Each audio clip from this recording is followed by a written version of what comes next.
Então, caros alunos, vamos agora pensar na linguística, suas definições e objetos de estudo. No nosso fascículo, as autoras Melo e Alves, elas elaboraram um quadro com base em Xavier e Cortez, na obra Entrevista com Linguistas.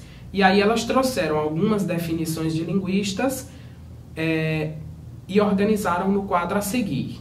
Então, na visão de Carlos Alberto Faraco, linguística é a ciência que tem como objeto a linguagem verbal ou as línguas naturais.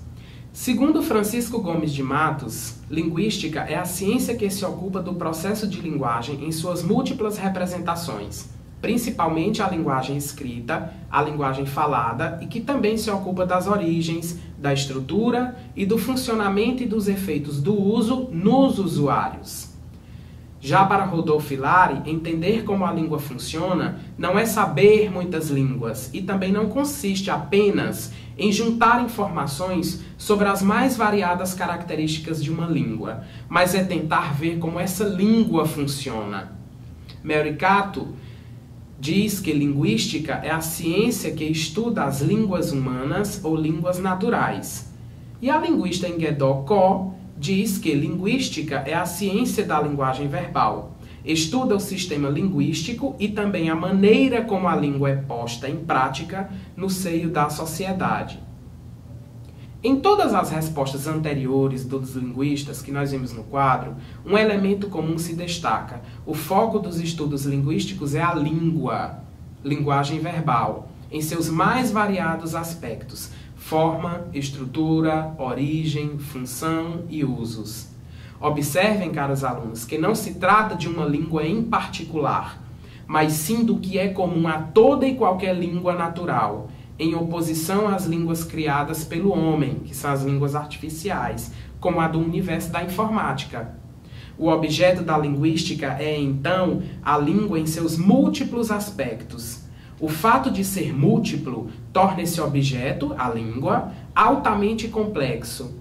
E como mostra a história da linguística, nesse fascículo que nós adotamos aqui no nosso curso, os estudos foram, nas suas diversas vertentes, enfocando aspectos diversos. Por exemplo, os gregos se preocuparam com a eficácia dos discursos e estudavam a língua grega para verificar de que modo os arranjos linguísticos poderiam fazê-los alcançar sucesso nas assembleias. Já os linguistas comparativistas, principalmente no decorrer do século XIX, buscavam nos elementos fônicos das línguas encontrar parentescos e filiações entre elas. Como se vê, diferentes objetivos geraram diferentes objetos. Ora, a língua é vista como discurso, ora, como estrutura fônica. A isso é que denominamos objeto de estudo. Percebe-se com esses dois exemplos o quanto de riqueza há no objeto língua, o que gerou muitas subdivisões no terreno da ciência linguística, conferindo-lhe, na verdade, o status de um conjunto de estudos sobre a linguagem humana. Há linguistas que estudam a gramática das línguas, enfocando o modo como os elementos se estruturam morficamente ou sintaticamente. São chamados os linguistas formais. Outros linguistas se voltam para as relações entre as estruturas e as funções que elas desempenham na comunicação humana e como expressam os pontos de vista dos falantes. Esses são chamados de linguistas funcionais. Outros ainda se empenham no estudo dos textos, os linguistas de texto, havendo também estudiosos dos fenômenos do discurso, que têm como objeto de estudo o sujeito situado nos diversos discursos que se constroem como a língua. Esses são chamados de analistas do discurso. A figura abaixo ilustra esquematicamente como a linguística constrói seu objeto de estudo.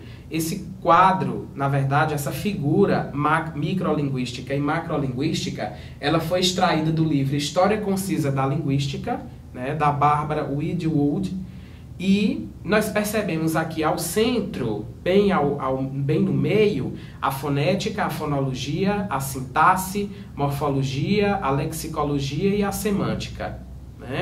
E ao redor numa espécie de macrolinguística, nós encontramos a sociolinguística, a pragmática, a psicolinguística, a análise do discurso, a linguística histórica, a análise da conversação, a neurolinguística e a linguística de texto.